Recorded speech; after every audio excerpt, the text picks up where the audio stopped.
Latihan depannya magelang. Wiwit debek. Kol pinggir kalau nanti bujuri gua memberi gua buat teman-teman akeh sini. Bujuri jenengan kasih cemburu toh. Lah pripun? Lalu berarti dengan setorannya orang lancar. Lalu itu untuk kami kamu cukup los pak. Los. Gak sari kok agak samantuk. Kalau malah dikono. Yo anak gusti. Dia muka-muka sedaya warga mriki sakinah mawaddah warahmah. Amin. Amin. Terke lima saka mau yo.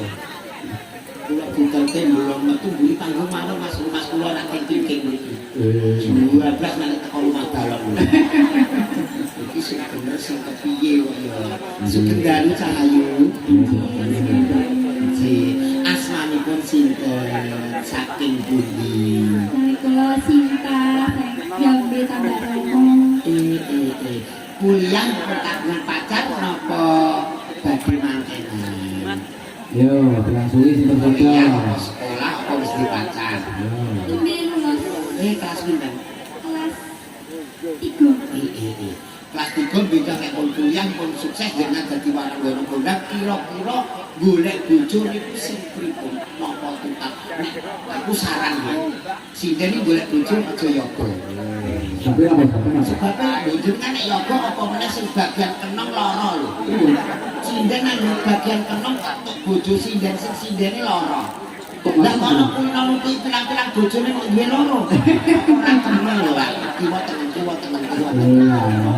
sukses nggih nak nggih golek bojo tukang sop nggih wis ana dadi apik terus mari apik itu tukang son sekewaran wah merek moro nyiwa Betul, sinden saiki asmane apik genduk Sinta Sinta tahun 90 kali ngakirah Sukini masih kemudian terus Dayu itu wis tahun-tahun 80-an Sugeng Dalu Cahayu Sugeng Dalu Om.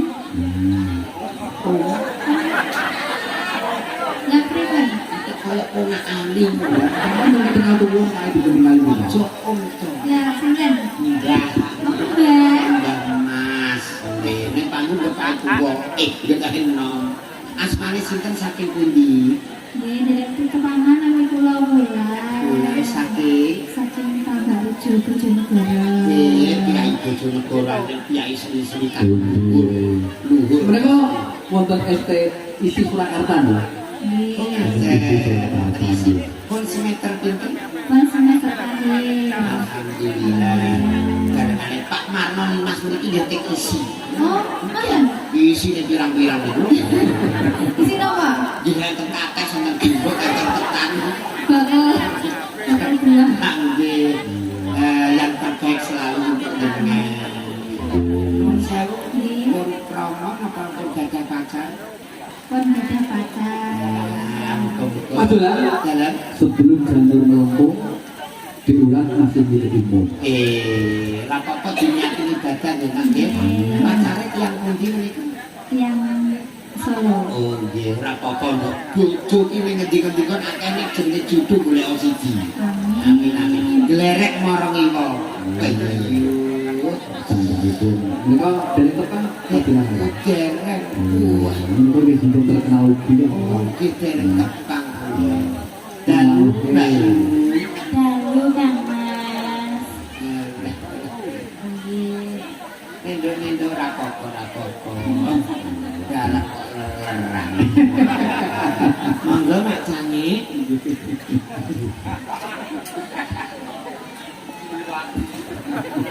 Nggih, asma sinten saking pundi? Dewo Dewi Purbalingga. Saking Randu Blatu. Saking Randu Blatung Magelang. Wah, Randu Blatung ana wong ayune ngene. Ngoten nggih. Nate dodol entung. Nate, memang jenengan kembasi ini kok. Kula niku nek entung sing urung dadi anak rambute jembor. Tenang. Lah iki tekne lho, entungnya nggih campur-campur kok. Enten sing wirang. Nggih. Enten rambutnya niku wae. Nggih. Terus wingi enten sing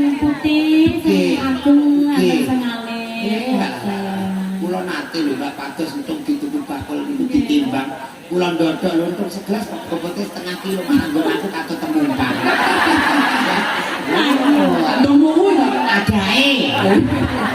Untuk sampai sing lewat itu.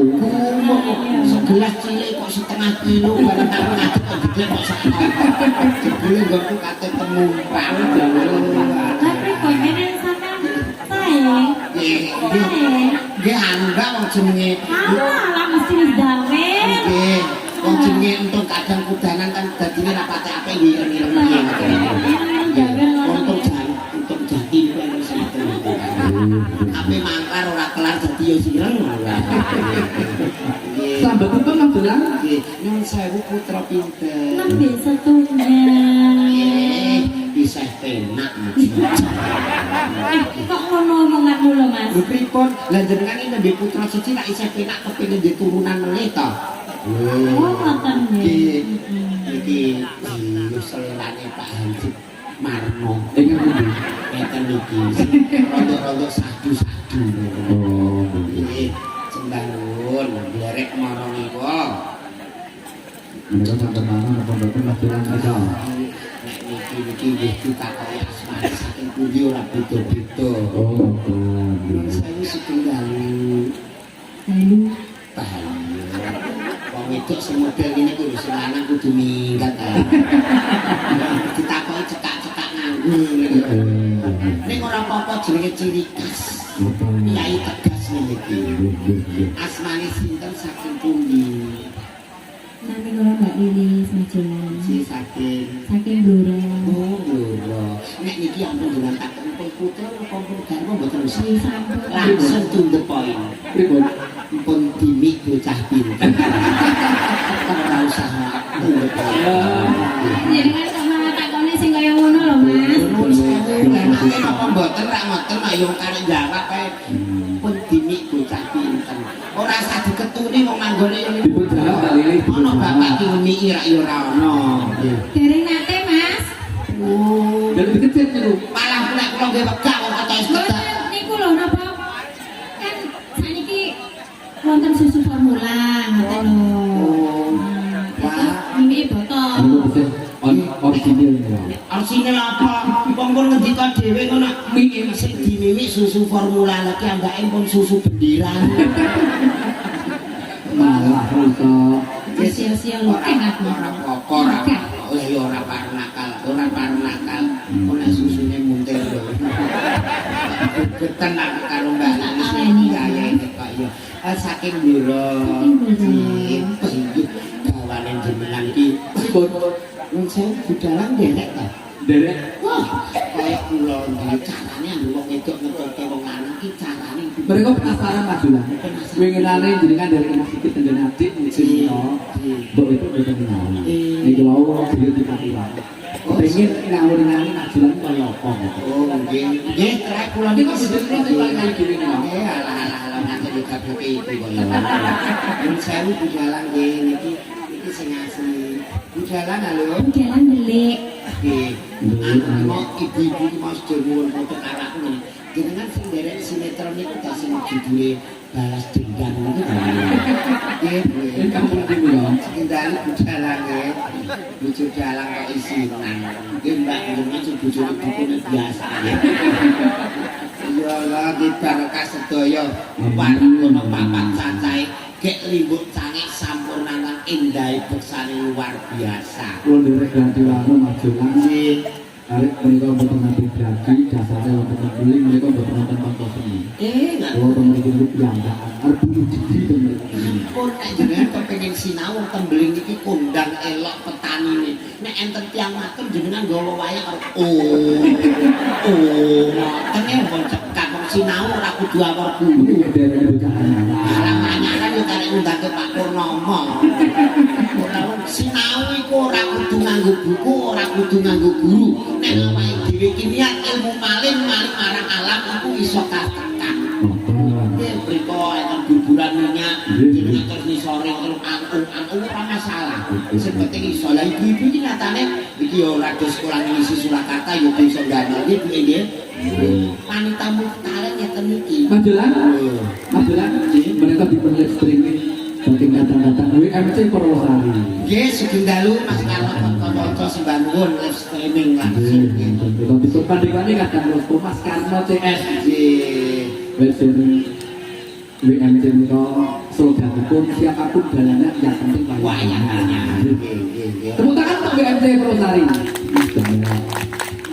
Estu memang ibu wis masyaallah. Majulah. Nggih. Mereka wonten penyuwunan saking kadang kula Pak Narto Pulang Sapi. Oh, Ngersake capek gunung dipun jendeng. ampun kuwatir. Mereka titipanipun 50.000 kunjuk datang Pak Julan Presiden ya. Napa? 50.000 Maringi sinten? Mas Narto. Mas Narto. Mas Narto Pulang Sapi. Ngersake capek gunung dipun jendeng. Kasuwun Mas Julan njumuk sejenengan dipun ngayahi capek gunung kelawang. Pulang sapi.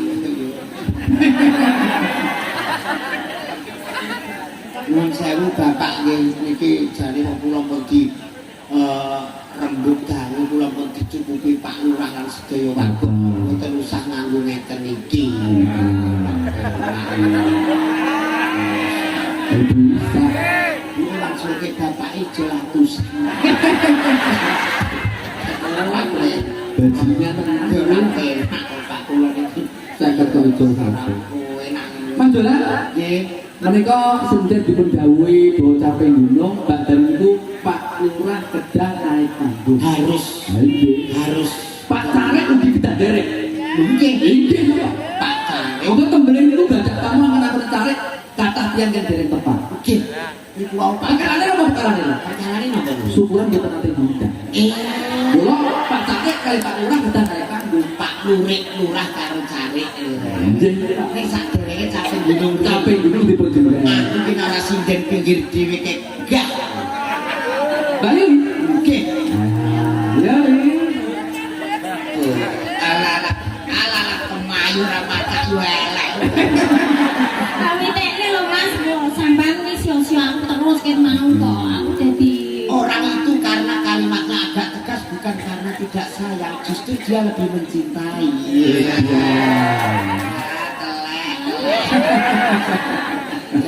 Ya, kene sayang aja kene.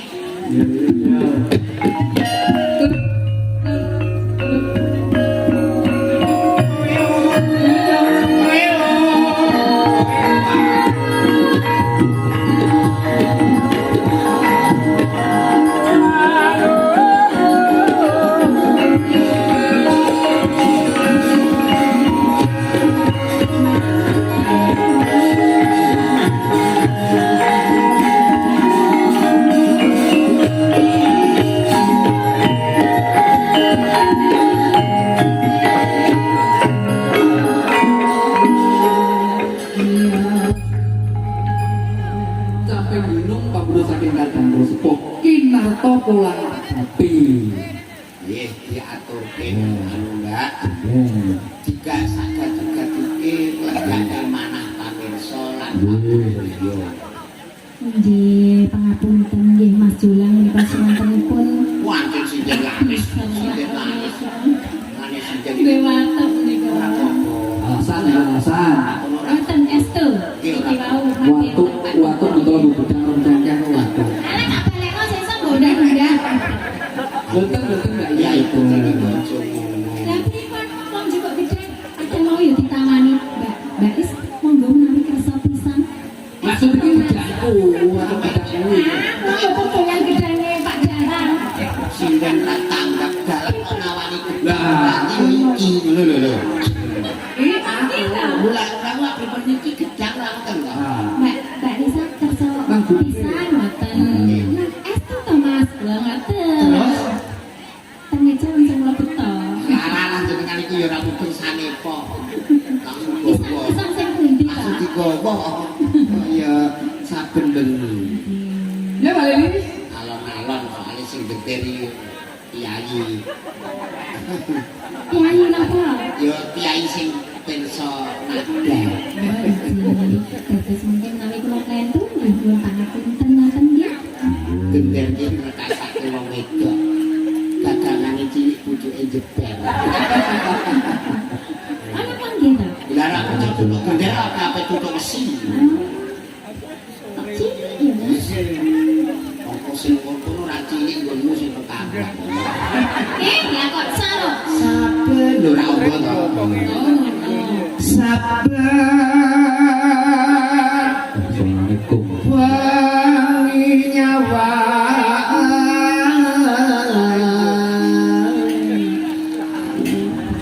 Ayo kok mendesak to Mas?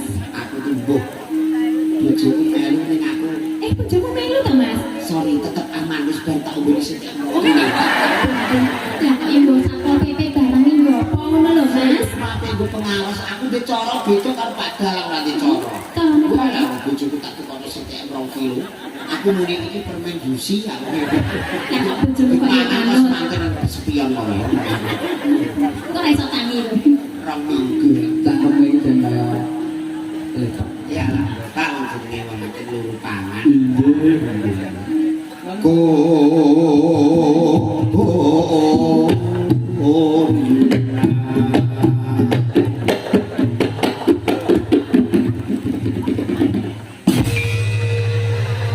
Pripun? Digelengan Pak Bulan. ah iso pas.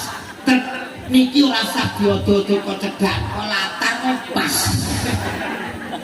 Nembang kok jenenge nembang apa meneh nganggo Kayak mesti yang karo aku terus sia-sia kaya ngono Mas Jolang kok yo pengen anyaran terus lali ngono lho nek karo aku janjane mripate karo ning ndi? aku ki anyaran wis kawak tapi lek sing kawak. Tenang. Anyaran ora ana barang didol nek sing kawak yo dirasakno.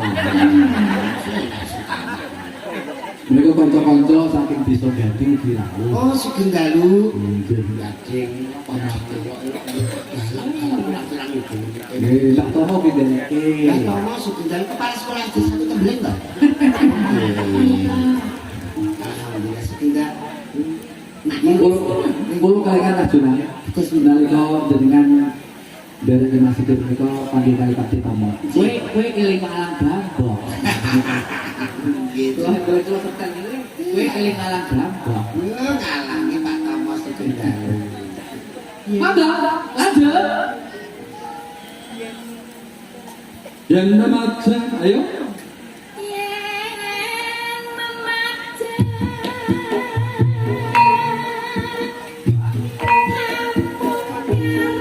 Karo apa nak?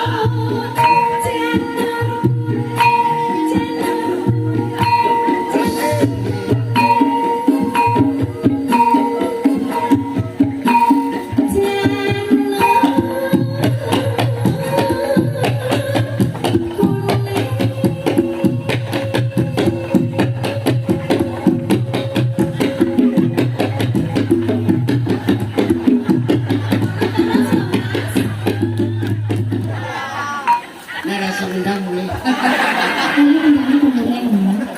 Kowe ku pemenang takbiran lho. Juara siji lho ini. Juara siji nek wong akeh pesertane yo modele tok. Iya, bener. Jadi kok adik kula Mas. Lah ngaji oke nek ndang yo sing genah. Kok gak mirip blas? Wong jenenge ning dinggon iku sing apik ya adine to lho.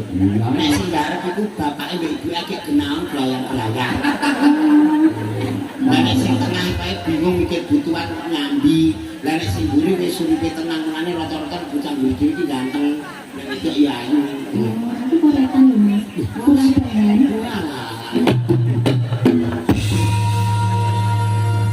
Kok gak penak to Mas? Penak sing dek wingi to Mas? Wis to nurut wong kono sing ndang kok sing penting aku mbek kowe iki tidak berbeda. Oh gitu. Tenang. Cintamu hanya untukku. Ini bunyi maksud saya. Tanggane Pak An mau ndok. Saya kan dulu saya. Oh iya. Tak moto di. Sopo lho? Enggak. Sampean kok tanggap lho Mas? Rasa susu. Susuk sami lho Mas. Sing mbok gawa berarti ya ana iki ana teletong ning. Malah Wong mboyo ngono ora gedung. oh, karena niku Mas Ulah. Jangan tahu ya, jangan tahu isi kakak lagi. Balik. Baleke joli 100 dalange no. Balik. Susuk. Walah. Aku tahun lebih satu. Belum. Kena pusat juga. Sampai kok kena kok bilang loh. Alah, Iya ketipu. loh mas, ketipu. Ketipu. Dalam kota mah ketipu kan macam endang itu. Di sini loh. Mikir deh, mikir deh. Oh ya nggak usah. Tak apa lucu. Ya lucu loh mas. Namo. Ayo. Ibu-ibu ya kok nginget nong itu ngajak dulu. Gugur kan loh mas. Apa kok semua nak kok nang jenengan itu main sari mawon karo laras untune kula tak tonton dhewe. Jenengan ora rasa repot kok melok. Majulah. Penabung klub itu kan sing jenenge kire.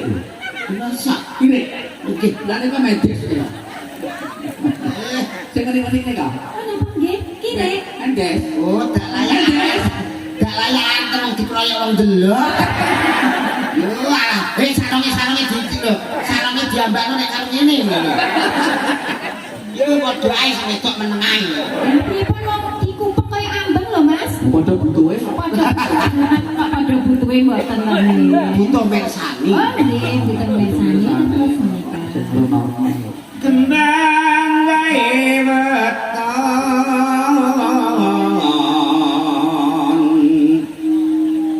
gunung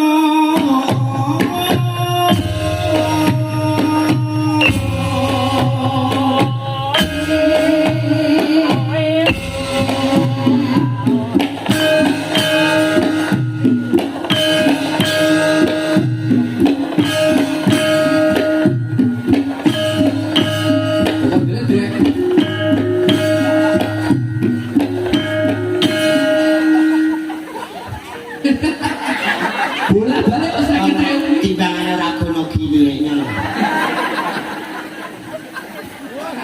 Sama belas. Balik lo. Enak lho. Sini kakak. Balik lo. Isi. Lho mantuk 100 to. Anakku ngerti niku dipotong bayaran. Balik. Kowe tak nyekel duit 1. Oh, bajingan kowe.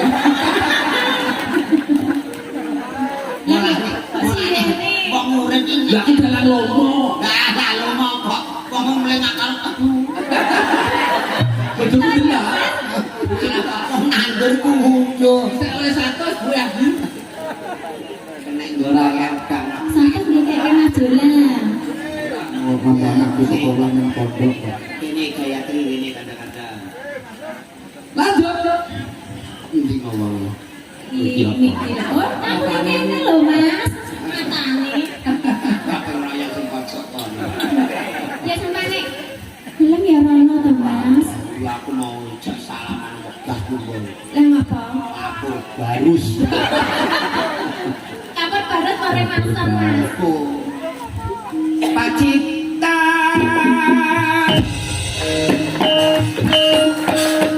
Sarwi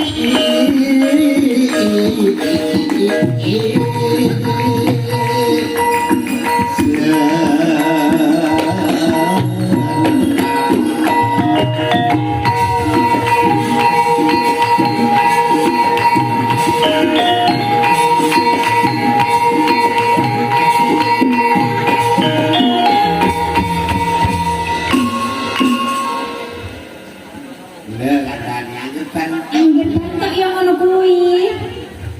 Itu matur nek Pak Lurah. Ya ora. Kakak nek iso bodoh terus ae. Engko nek kene tambahin aja Iya. Mas ya. Kok tak inggo ya cepake. Kok tak imbuhi susu ya Lek. Ah, cepake. Ayo.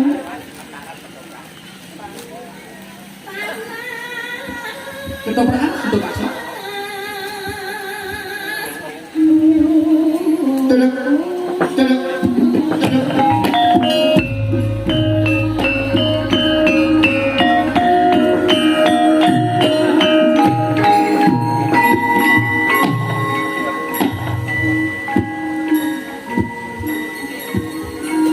Ini balik. Kepiye caraku Sudah supaya ini. pada bosan orang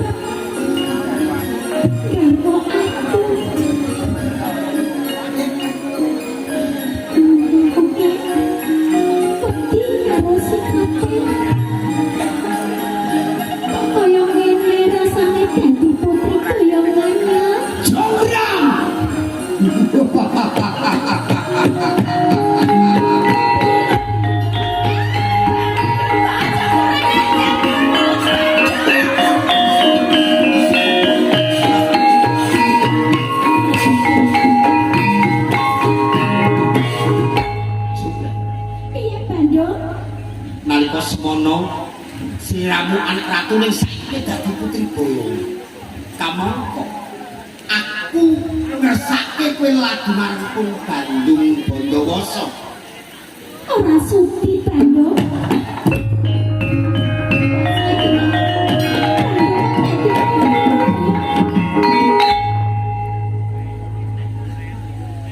Kowe gelem apa ora? Ora suti. Piye? Ora suti. Jurang. Piye Bandung? Saka etan Bali Kulon, saka ngalor aku Bali Ngidul temu gelang tanggurku kowe garwane. Ya terus Kowe gelem ora gelem lagi marang Bandung Bondowoso. aku wis ngomong kowe. Kok aja kaya ngono karo wanita kok kaya ngono.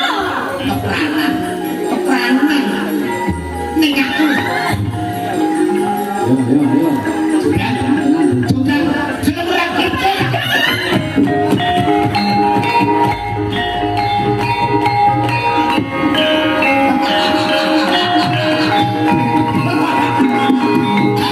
Hah?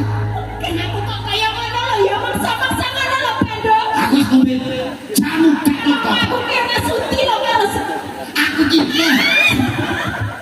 macam ngono lho Bandung Bandung Mbak. kowe wani nulungi pateni sisa.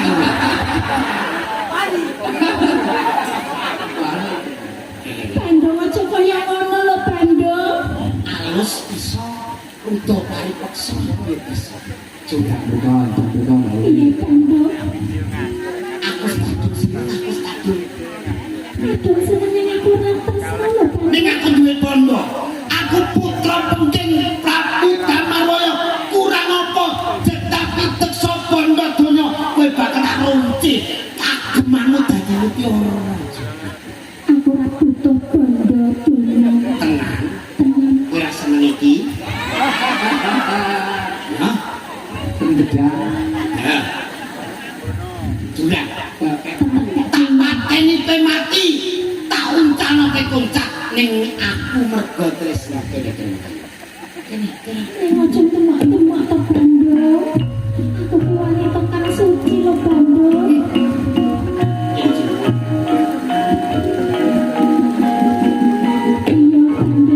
Aku gelem. Nanging tulung dewekno anak sewu cacahe. Niku ya aku beli. Iku ngelak cerita. Eh? Gawekno anak sewu pisan pindho kuat ing telurak. Aku mau muni piye lho Bandung? Tadi sewu anak sewu. Iya. Kayak mendes. Gelem dadi bojomu. Lah, ngono. Lah anak sewu kuwi ora dikepung sakene. Iya mau salah Bandung. Kowe pedes lho. Sewu. Candi sewu. Candi sewu cacahe Bandung. Nanging saurunge jago kudu dadi kabeh lho Bandung. Piye Bandung? Iki ketongi ana wong ngandung sego.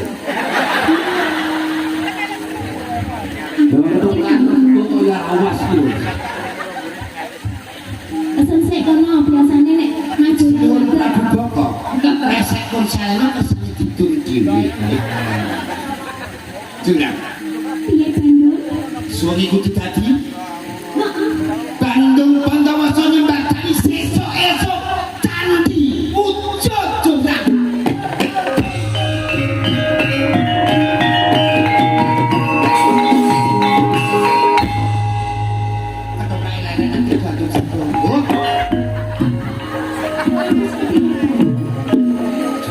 Piye Bandung? Sing suka mangga. Iya Bandung. Candi Bakal tak hitung sik Bandung. Bakal tak sakseni sik. Tak hitung sik Bandung. Tak hitung saka pojok sik ya Bandung. Piye Bandung?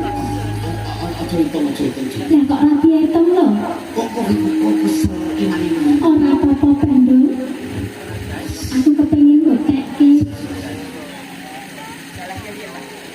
1,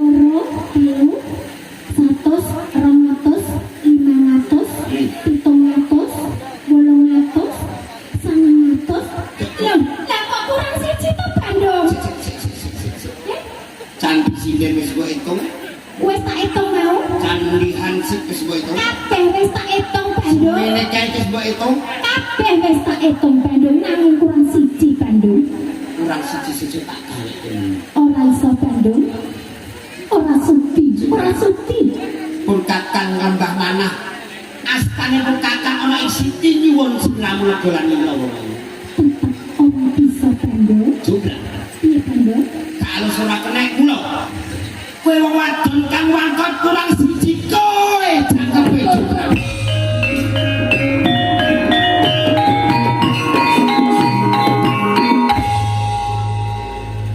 Loh, jombrang dadi watu.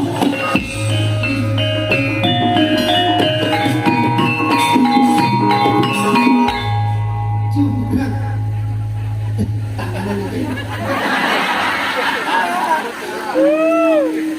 Bilang coba setelah Wah, ini lagi nyutung 200. Bendung ketenan. Aku tutup ya. Ini lho sampean kene ngisor lho, ngerti dua. Wong ayu karwanipun kakang cabang sakit dadi bojo. Sudah.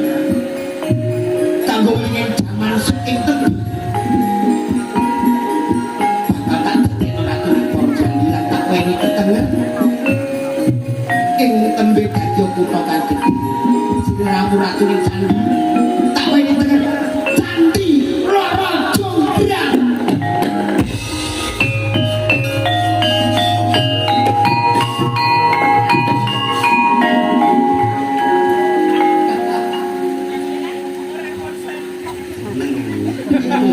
Yaku seneng. Kompak ya. Enteke koyo dibadhok angin. Kayak di Bandung Grahono. Kayak wis sego iki mau apa dadi kesedot. Apa-apa kene sembodo ora kudu iki. Sing rasakan kami diteraske ya. dilatihkan sampai berikut kelawar adalah Natya maton miwa.